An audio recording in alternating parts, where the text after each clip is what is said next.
Hello and welcome to Unscripted with Katy Davies and Sarah Atkins, where we talk all things human design that are on our mind and we don't have a fixed agenda. Today we thought we'd do something a bit different, and I'm gonna talk Sarah through her Success Codex. I'm not going to explain it properly, so if you do want to know all the ins and outs of the Success Codex, there's other videos for that. But this is going to be all about actually Sarah sharing how it resonates and how it's actually going to be helpful for her and how she's actually maybe going to use it, what she recognizes, what she doesn't recognize. So this is a bit of a blind, it is unscripted. This is a bit of a blind thing. We're just going to wing it and see what comes out. But those kind of conversations are always the best, aren't they, Sarah? They are, and just for the benefit of everybody else, I've not actually looked at what my Success Codex is. I'm not trained in it, so I don't. I know it's like it takes human design and gene keys and kind of combines them together, but that is the limit of my knowledge. So I don't want people to think that I know more than I'm letting on. This is literally the first time I've looked at this. Right. Okay. So yeah, as Sarah said, it's developed by Ankara Rose because she was giving loads and loads of Gene Keys readings, human design readings, and it was all proving quite a lot to take in. And this purely looks at the influence of the planets. So when you look at the standard body graph chart, you can see all the gates, but it's actually the planets that have activated the gates. So it gives the planet activation gives it another lens, gives it a kind of different, and that's what the Success Codex does. Um, so I was going to share my screen briefly, just so you can see it, but I'm going to take it down again in a minute. But this is what the Success Codex is, and that's what we're going to talk through. And so you can see if you go get your own, you can have a look. What we're doing here is we've not got the planet's names. We're saying that this is the lens, the energy that that planet brings, attraction, leadership, purpose, permission.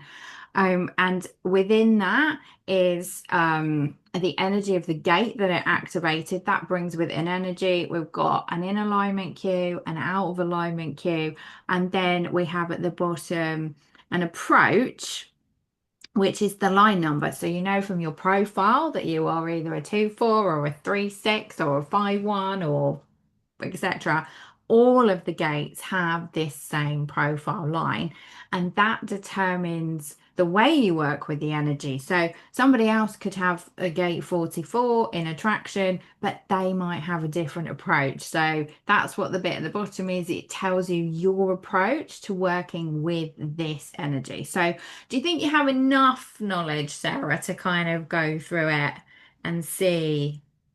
And I will start talking about it. Yeah, I think so because I think I recognize some of the gates anyway from like different parts of my own chart. It's interesting to see as I'm just sort of scanning through, like the first place I went to was was the leadership part because it's Oh, one of those things that I constantly have like an inner conflict with because I'm a 3-5 profile, and in astrology I am a Libra sun and an Aquarius rising. And I've never, it's only really in the last sort of 3 or 4 years that I've really kind of tried to embrace more of that Aquarius rising type energy. Because Aquarius is very much leadership, like forward thinking. But that line five, I've got so many line fives in my gate activations. And I had to dig into the gene keys. I think I started looking at that a couple of years ago. And it's one of those things that I just don't necessarily see myself as a leader. So I had to kind of unpick what my interpretation of a leader is. right. Okay. So this is saying in terms of leads, so this is actually your midhaven. So it's not actually in your human design chart, this placement. So it does pull in a couple of other planetary aspects. Um But this is kind of saying, what is your natural energy that people are, because everything about human design or the Success Codex or Jinkies, it's like what energetically is happening without you really doing anything. Mm, And so, what are people seeing in you as a leader? yeah, And the key that this can all this work helps you with is you then see it too. yeah. So you then see that, this is what they see when they look at me. Okay. So I'll read these out, then I'll close this down. So we've got 5.3 trust. So it is the genius of trust. So what it's saying here is you can unlock the genius of trust in this kind of energy. It has an archetype of the surfer who is tuning into the timing rhythms of life and waves. When you're in alignment, you are patient. When Hmm. you're out of alignment, impatient. Hmm. And because it's a line three, we've talked about line three on this before. It is it says be known for your improvements because your trial and error, you're trying, you're doing stuff, you're learning, and then obviously you improve things and you implement things and you move through, but through that trial and error, that same line three element. So it says here your key to success is trusting in the timing and unfolding of life. And your guiding question is kind of how can I surrender to the timing, or what can I trust here even more deeply? Mm. So, with the out of alignment and in alignment cue, that's what most people kind of like, or they tap into straight away because they recognize sometimes the out of alignment cue, the impatient versus the patient. How would you say you kind of lean into those? So I would say definitely my patience has improved with age. I would have said sort of myself 30 years ago. I remember like one of the first jobs I went into, and I had this line manager, and um I've been very lucky in my early career. I had some amazing line management, and then I got this other lady who, she was lovely, lovely human being, nothing against her as a person, but she drove me insane because she was, and I don't want people to think that I'm like sort of putting myself out there as like this amazing human being, but I really, working with her really brought out my impatient side. I was so frustrated because she just didn't do things in the way that I knew they needed to be done, or she was just so laissez-faire, and I was the one that was like picking up all the pieces, and I'd get really frustrated. And and I remember one of the big frustrations is like she's being paid double what I'm being paid, but I'm better than her. Okay. And that was a very impatient thing. Um, and I mean, I did progress on and above, which is fine, but it really triggered some things in me. But what I would say now is I'm frequently described as somebody that has the patience of a saint. I possibly have more patience and tolerance than people think I do. Okay. Um, so I take that as a sign of being more in alignment. I do tend to go with the flow, and it's interesting what you were saying about the timing, because that was one of the things. I have the 515, right, the channel of rhythm, which is all about kind of timing. And one of the things that I remember reading, like when you're in the flow of things, you just have this ability to be in the right place at the right time. And I do recognize that throughout my life. And it can be from tiny things, from like driving into a full car park and somebody happens to be pulling out and I just pull in, and it's things like that. Like today, this morning, in fact, I potentially had a really tricky logistical thing going on because I had a delivery coming. My husband's away. I had to take my son to the bus stop, come get back in time to take my other two children to school. And this delivery window was potentially going to fall within that time. But I had a phone call to say that they were going to be there in 10 minutes. 5 minutes after that, I was going to leave the house, come back. And it all just kind of unfolded. And there's a few times where I thought, oh, I'm late to pick up my son from the bus stop. But it just so happens that his bus is also late. So I arrive just as his bus is pulling in. And he's like, you always arrive just at the right time. And it's at various different times. There could be a 15, 20-minute difference between my arrival time, but I always arrive just at the right time. So I suppose the key with that is now do you trust it? So this unfolding of life in the Yeah. right time, instead of panicking and thinking I'm late, the idea of this is that you instead go, well, I know that there's a reason why I'm late, or Yeah. I know there's a reason why this is all going to work out perfectly. This Yeah. is all perfect. So yeah, it's the you're unlocking that ability to trust. Yeah. I've got a bit more on the approach here that I'm going to read out because that can really sometimes is like how you sort of use this energy in terms of your leadership. So, says here, impact the world on a larger scale through improvements you make based on what you've tried and figured out for yourself. Let your challenges and failures inspire you to make things easier for others. Leave a legacy of impact through your lessons learned and the levity you share them with, because line three is quite playful. It's that Yeah. kind of, ability to make heavy things lighter. So it says, build the muscle of embracing your failures, hold the jewels of your success. Or they hold the jewels of your success. So actually embracing the failures because you learn more, far more and you improve things far more from what didn't work than if everything always works. So it says, tip. Don't hide your failures from the public. Show them how you navigate and improve things based on them. Yeah. And I do think I'm getting more comfortable with that. It's Okay. funny, isn't it? Because that kind of immediately takes me back to being at school where, when they say, oh, people, you should speak up or put your hands up or like, who's got the answer? I would never do that because in my head, I thought I had the right answer.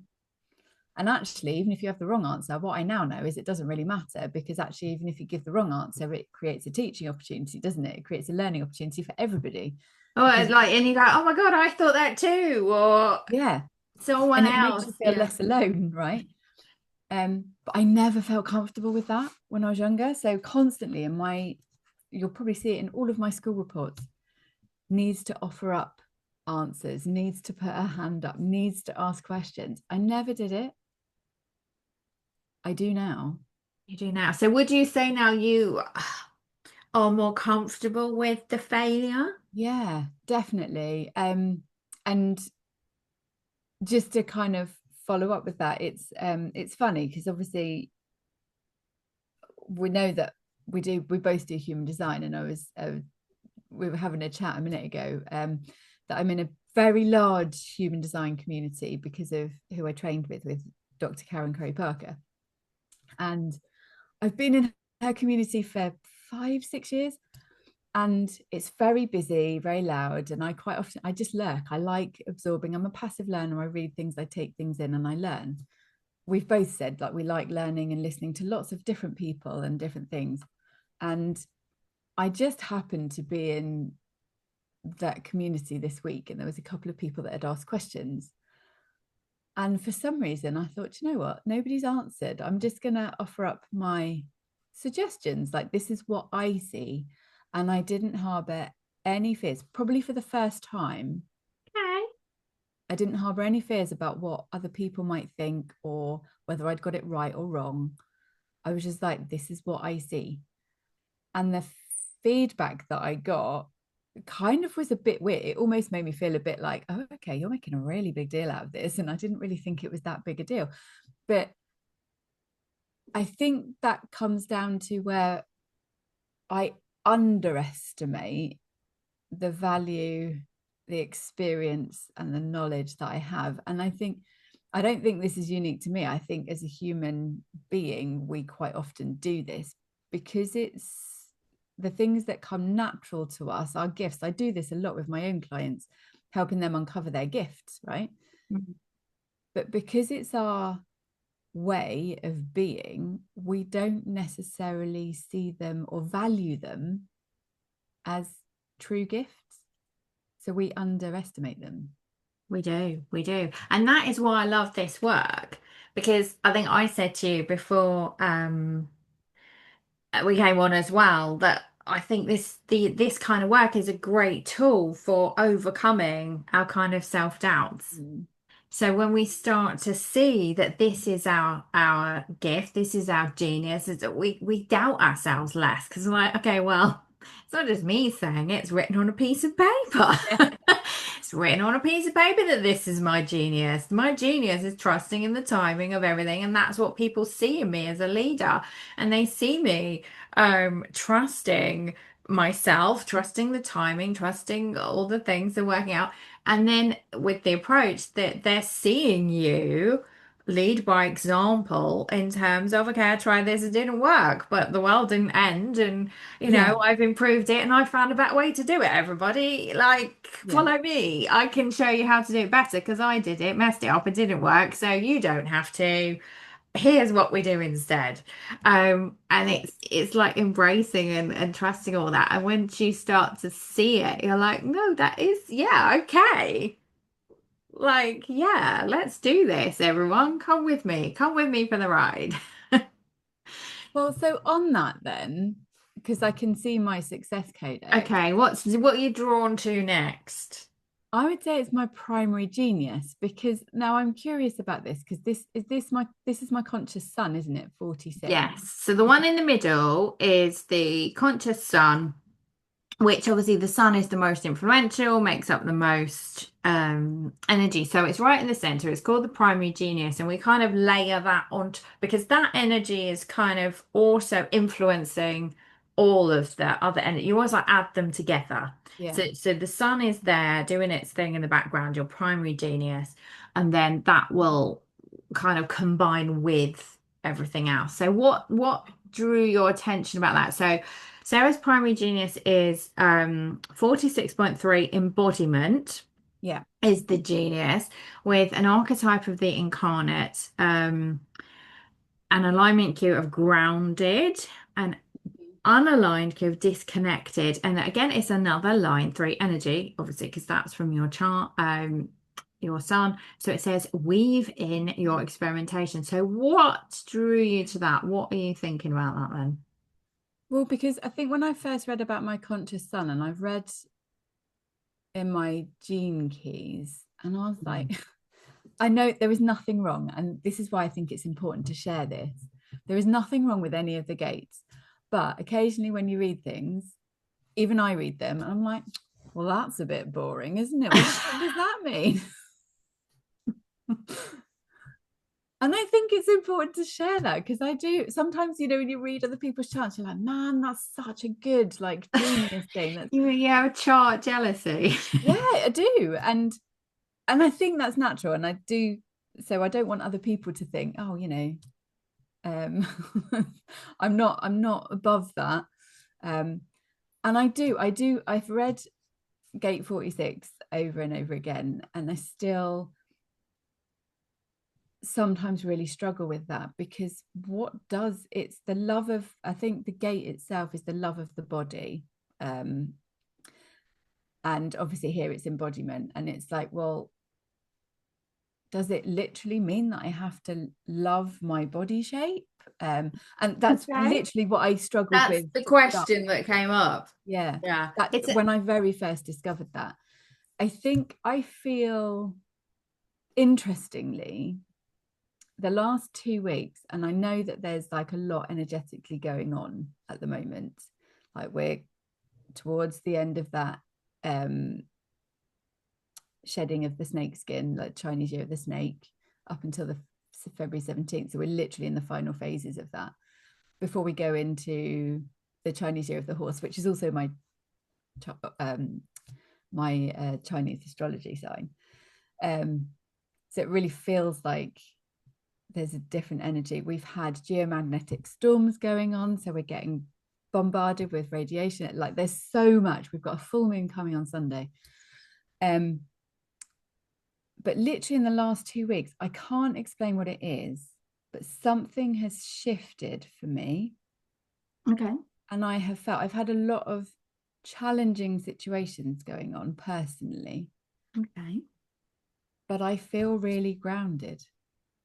Oh, And if we'd have had this conversation like a month, 2 months ago, I'd right. be like, I don't know what that. I have moments of feeling grounded. Okay. Because I have a lot of air in my astrology. I am a Libra sun, set like I said, Aquarius rising, both air signs. And I have a Gemini moon, which is also an air sign. So I have air, air, air. I don't have a huge amount of earth, apart from, hilariously, my Chinese astrology sign is an earth horse. Okay. So I'm quite often, that's why I married a Capricorn, right? He keeps me down to earth. But I'm quite often like, I am very go with the flow, a bit airy fairy, a bit flighty. Some of that is my neurodivergent brain, like, oh, shiny thing, let's do this and let's do that. But yeah, I can't describe it, but I am feeling quite grounded in myself. Like I know what I'm doing. I know where I'm headed. And I feel quite steady despite being in, like I said, quite a challenging, with some quite big challenges at the moment. Okay. It's interesting. It's the timing, again, trusting the timing. Mm. Um, so if I read you the descriptions, and Yeah. then maybe you can see if that kind of lands a little bit with what you're actually feeling. So it says, obviously the genius you can unlock is this embodiment. And it says your key to success is grounding into and leveraging the wisdom of your body and the human experience. And the guiding question is, okay, what does my body know about this? So honoring and leveraging the body's wisdom, not, not what do I think about this, Yeah. but more like what do I know from my body about this? Um, and it says the incarnate appreciates and honors their body's wisdom to guide them. When grounded, you're connected to and enjoying being in the body. When you're Mhm. disconnected, you disconnect from your body and from life itself. You just kind of disconnect from stuff, I suppose, like just It's like going on autopilot, I suppose.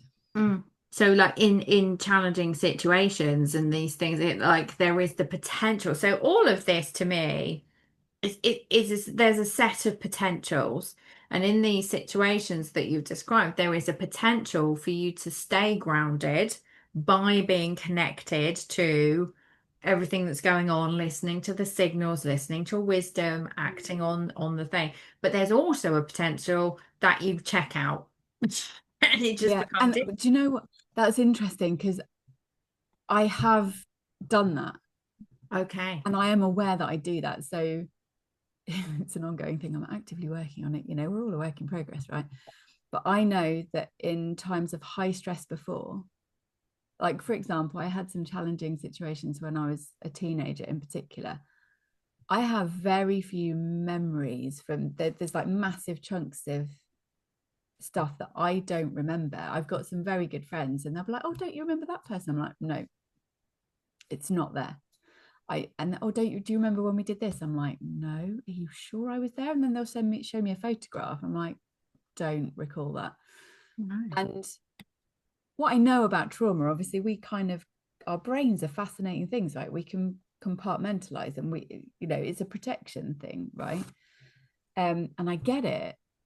And whilst I was aware of it being a very certain scenarios were very stressful and very challenging at the time, I think my coping mechanism was to disconnect and just go to school, do the lessons, do like almost anchor into things that are familiar as a way of locking out and disconnecting from the things that I found too difficult or too challenging to deal with at the time. I mean, it makes sense, but I suppose, and over time, and all the work that you do and everything that you've done has allowed you to, and that's what all of this again work is, what we're trying to do is spend less time down there in that disconnected state Yeah, and create awareness, because a lot of all this work that we both do is creating awareness around things. And once we start to be aware of our own behaviors, we can observe them and look to start changing them and say, okay, is this what I'm doing here? Am I disconnecting? And so that's where the guiding question comes in with each of these. It's like, okay, when you notice you're disconnecting, you yeah, ask yourself the question, what does my body know about this? How do I bring myself back in to mm, actually, honoring and leveraging what I'm feeling, what I'm hearing, what I'm knowing, what I'm sensing, and that will actually help you to stay grounded more than the disconnection. yeah. Do you know what's helped massively with that? And you've just reminded me of a conversation. So, like I said, I've had a very challenging couple of weeks. What I've done, I had a conversation with my husband on Monday or Tuesday. It might have been Tuesday actually. I don't know. I'm a verbal processor. I have a defined G center. I need to talk it out. Don't necessarily need people to give me answers. But I've been doing that a lot more since I learned that about my human design and my defined G. And I was like, oh, that's what I'm doing. So and I've obviously always done that naturally, but it's not always necessarily been received in a positive way because sometimes it can freak people out because Okay, you yep. see what I mean? So you have to pick the right person. Have to pick the right person. And I think that's the difference. I've got the right people around me that get it. And because I know that, like, I don't need you to give me an answer, this is just what's going. And I'm kind of processing as I'm going. And my husband said something to me the other day because I was like, I don't understand why this person doesn't get this. And he's like, because you're so much more highly evolved than they are. They can't see it. You are so aware, you've done so much work that you can see and you're making connections that they just unable to see because they haven't done the work that you've done.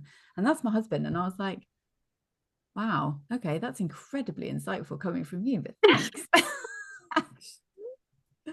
But when somebody really sees you and you're like, oh, okay, that makes sense. And I genuinely think that that's what's helped me feel more connected and not, I'm not, like I said, I've got a massive ability to be able, if things get a bit overwhelming, because I'm neurodivergent as well. So in overwhelm is like crippling for me and I can disconnect very quickly. Like I said, it's a coping mechanism, bury my head in the sand. I'm one of those people that goes la la la la la. If I just ignore it, it might go away.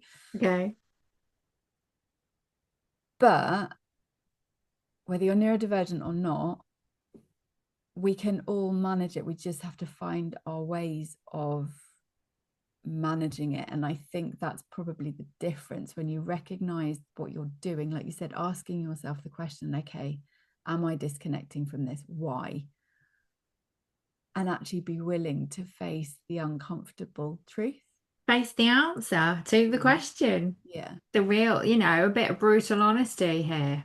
Mm. That is the thing. So we were touching again before we started doing this on, you can have the information, you can look at this, you can look at all the words in the circles, you can go, oh right, okay, I'm either grounded or I'm disconnected, this is the question I should ask myself. But the work, where the difference happens, where the actual work happens, is by you asking that question and being willing to stand in the reality of whatever that answer is.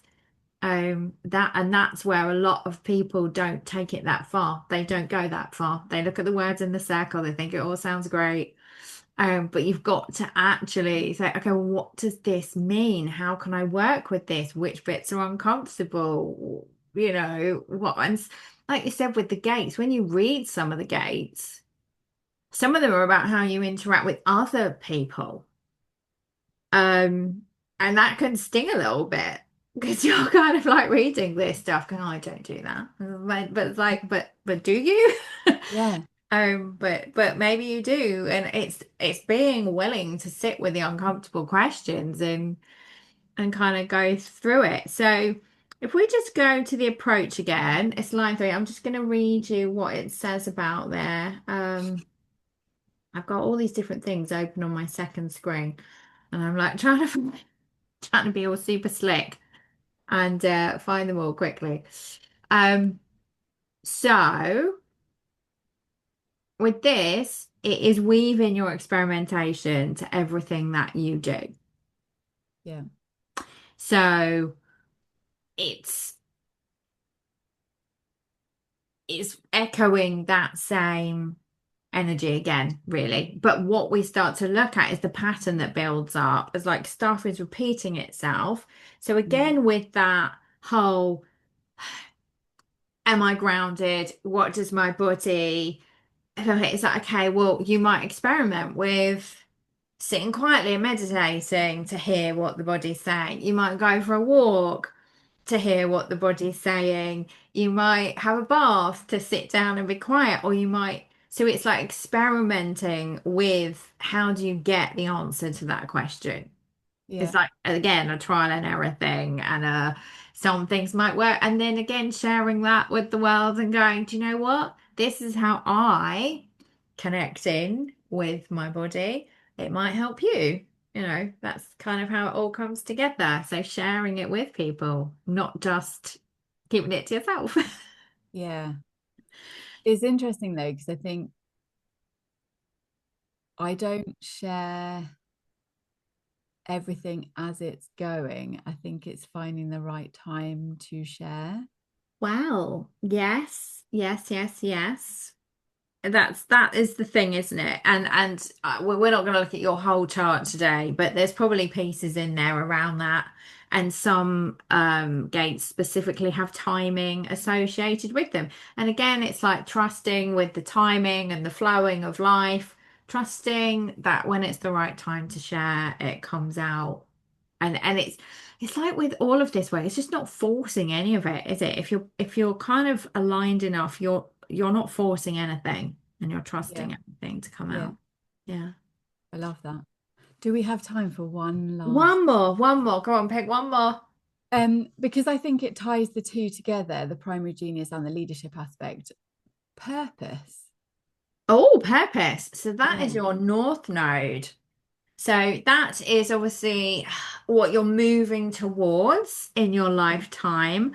So it's a bit of a tricky one, kind of. It doesn't necessarily mean like this is your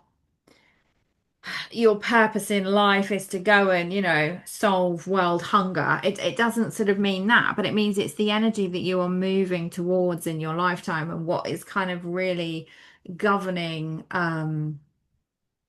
how you will move into things for the latter second phase. Yeah. So, diplomacy, which you also have, so it's there twice. Mm. So it's gate 6, diplomacy.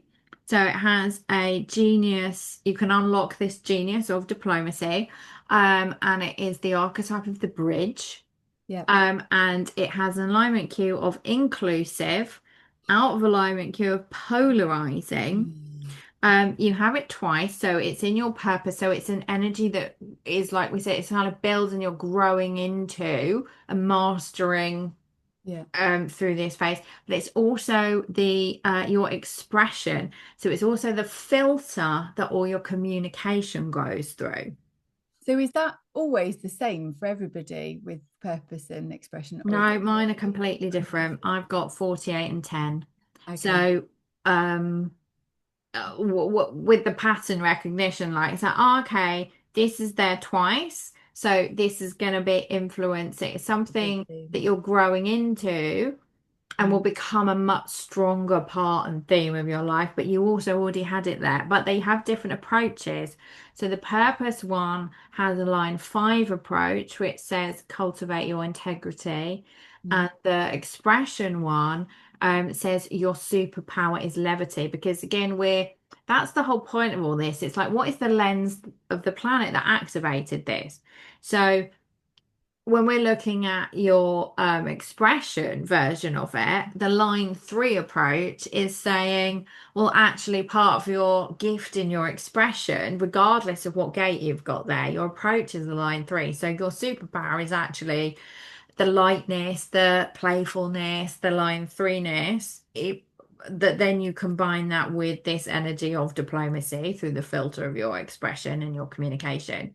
Whereas in the purpose one, it's saying, okay, that's a line 5. Now, again, that's a coincidence because your profile is a 3-5. So it's Yeah. matching those two energies together, which you're used to. And so the where it comes through as the purpose is more of this line 5, um, which is cultivate your integrity. So I will read you some more about that. Just need to turn to page 12.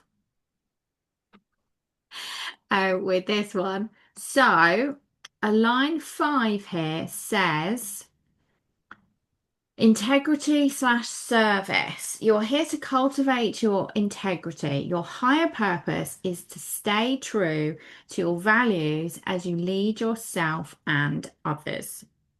Your soul grows through your leadership and humility. Service is your guiding light. Trust your egoless desire to make things better for others. The shadow of this can come through as an abuse of power because the line 5 is very powerful and it is all around that leadership and that power. If someone slips into the shadow of this, it can become abuse of power. But really, your higher purpose is to stay true. So the approach you work with the diplomacy is to stay true to your values as you lead yourself and others. What do you think about it? What's that? What's that said? So interestingly, what that's brought up is a situation that I had at work. Let me try and think how long ago that would have been. 15 years ago. Okay. So I had an assistant where, so I was in a quite a high profile retail brand that doesn't actually exist anymore. I was a garment technologist. Nobody really needs to know what that is. It sounds more impressive than it is.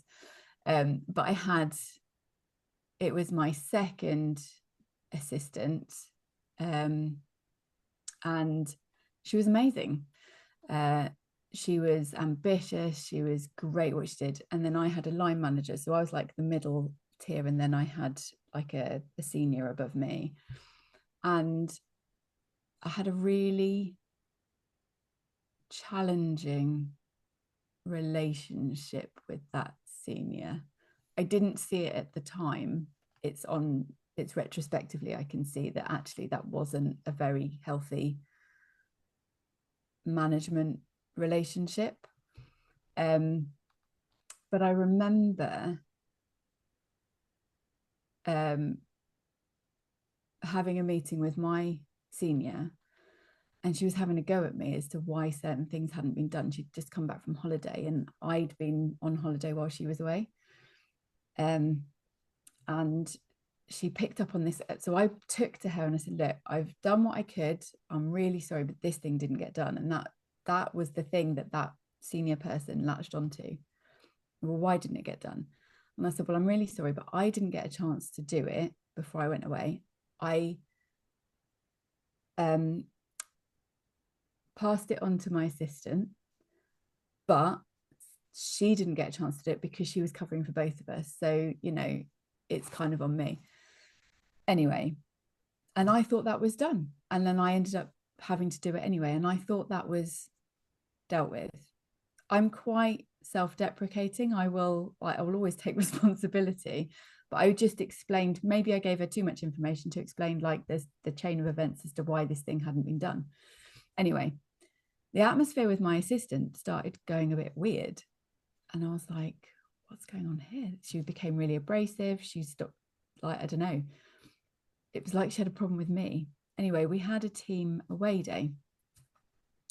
And there was like 15 of us in this big away day. And then they went to the pub afterwards. Now, I've always been like that. I've always been of the opinion I don't like going out drinking with the people that I work with, because I like to maintain a professional thing. And it's another story. I have my own challenges with people that do that. So I wasn't drinking. I very rarely drink. Anyway, my assistant got absolutely hammered and she came at me. She let rip, and it turns out the rest of the team knew that this was coming and I was completely blindsided. Okay. And she had a massive go at me for throwing her under the bus with my manager, blaming her for this thing that hadn't been done. And I was like, but that isn't true and that didn't happen. But she couldn't reason, like, because she'd had a few drinks. And I was like, look, I think this is really inappropriate to have this conversation now. Like, bearing in mind, I was still quite young. I was only like 28, 29 at the time. So you're still quite green at that point, right? And I don't like, I can feel myself feeling stressed out now when I'm reflecting on it. And I left. I said, look, I don't want to ruin your night. I'll leave. I'll go. I just wanted to run away and hide. And I couldn't sleep that night. I was going over and over and over things in my head. And I realized that what was upsetting me the most is that she was challenging my integrity. All right. Because I am honest to a fault. I don't, like, I have such strong values. I have such a strong sense of justice and what is right and fair. And it was the fact that somebody believed that I would do that to somebody really shook me to my core, and I really struggled with it. And like I said, I didn't sleep. I'd arranged to meet with her the next morning, going in really early. And I was there. I was in the office at 7:45 in the morning. She wasn't due in until 9:00, but we had a meeting. And I explained what had happened from my perspective. And I just said, look, I'm not denying that what your experience is true, right? Because somebody's had a go at you and you fully believe that I am the one that caused that. And I'm telling you, can you just listen to what happened from my perspective? And I said the thing was that upset me the most was the fact that she she was challenging my level of honesty and integrity, and believe that I could do something like that. And that really rocked me. Our relationship was never the same after that. And she was like, oh yeah, no, that's fine, we'll move on. And but I really struggled. Yeah, I couldn't let that go. And I know that that is something that's so deeply ingrained in my soul, I think, is having that integrity questioned. And I have been in other situations since then. It took me a long time. I'm talking probably about 10 years to actually work through that situation. It's interesting as well because the diplomacy lens, which is, I know we started talking about purpose, but it's in the communication, it's in the expression, the Mercury, the just the genius, the energy that wants to come out of you. The description it's got here is including honoring all sides and perspectives to create emotional safety. Yeah. So literally that situation, none of that was happening. No. We were not honoring all sides and perspectives, and there was no emotional safety. So it's kind of interesting again that that would then directly contradict what your expression is naturally trying to be. And you're like, hang on a minute.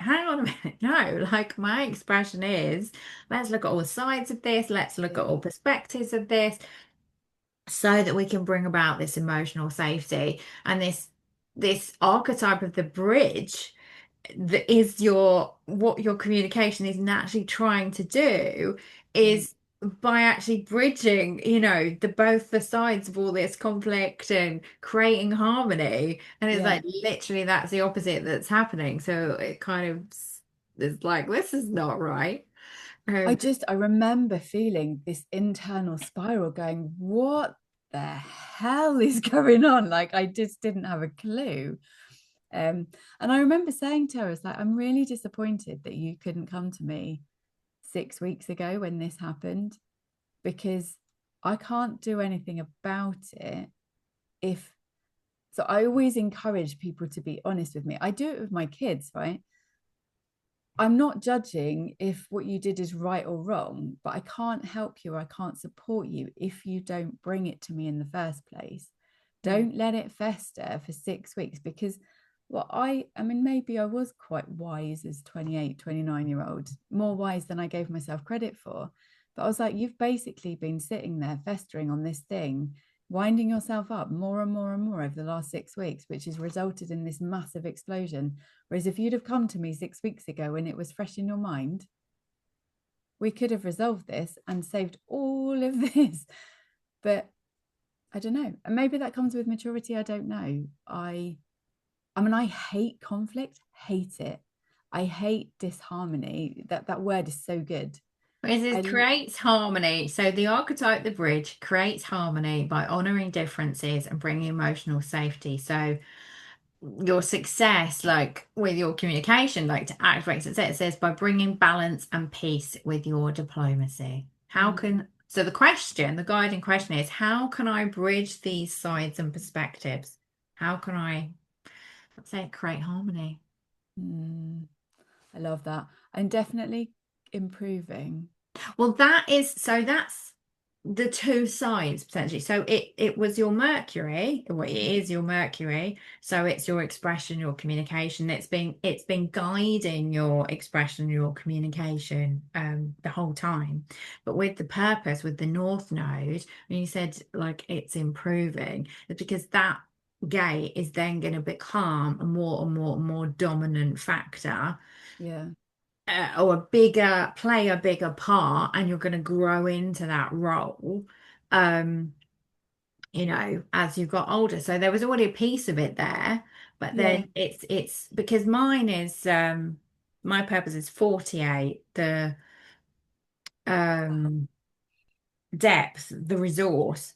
And I'm really noticing I'm growing. I've noticed the growing into mine. Like once you kind of read it and you kind of start, you're like, oh, I can actually see how, yeah, it's But becoming a bigger energy. It's playing a yeah. bigger role.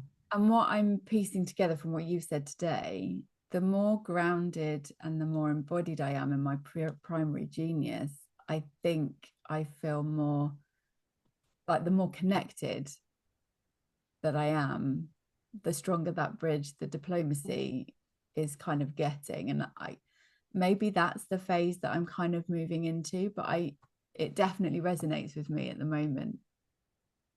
I think, like you just said, that's a really important piece. So that primary genius at the beginning, if you're out of alignment there to Mm. start with, because it has such a big influence on everything else, then all those other pieces, you can kind of look at them as much as you like. But if you're out of alignment in the first place and you're feeling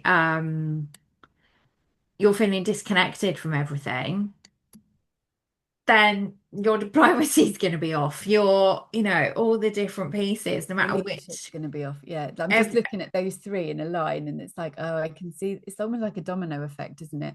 But then, I mean, that's not to say that I am always embodied and always connected. Like situations, life happens, there's ups and downs, isn't there? And we're not 100% aligned all of the time. But I think when we recognize, and it goes back to what you were saying earlier about just that self awareness and being more conscious, when we recognize, it's the recognition of like, oh, actually, this doesn't feel okay, or I feel a bit off with this, or I feel disconnected with this.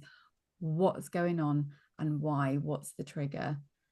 So the being out of alignment isn't necessarily a bad thing, but it's our signal. The signal is a signal. Like, and that's all this stuff is. All this information is signals. Mm. And then it's like we said, it's what you do with it. That's the question.